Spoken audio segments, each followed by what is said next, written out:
मैं वही तो बता रहा था। मैं पार्लियामेंट के जब बिल को फाड़ा मैं उस बिल को, और उस वक्त से मैं ही कह रहा हूं कि CAA को NPR से जोड़ के देखना चाहिए, तो सच साबित हुई। झूठ बोलते रहे प्राइम मिनिस्टर हमेशा। आज राजनाथ सिंह फिर से सच बोल दिए। अमित शाह सच बोले थे लोकसभा में, आज फिर राजनाथ सिंह बोल दिए। उनके वो कैंपेन कमेटी के चेयरमैन हैं।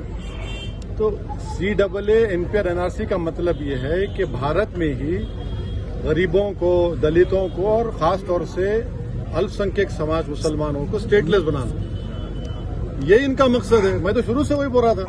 CAA के लाने का मकसद NPR NRC है। वो बात प्रूव हो गई।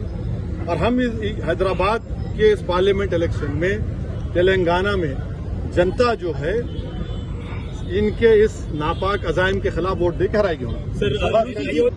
अब ये एक एटमॉस्फेयर बन चुका है देश में, और उसी एटमॉस्फेयर की वजह से इन लोगों को हिम्मतें बढ़ रही हैं इस तरह की बकवास करने के लिए। मगर अब ये इसको आप कोई बच नहीं सकता आज इस देश में। और ठीक है, जब तक अल्लाह सुब्हानहू व तआला जिंदगी लिखा हम जीएंगे, आप भी जीएंगे। कोई यहाँ पर जिंदा रहने के लिए नहीं आया, सबको जाने का है।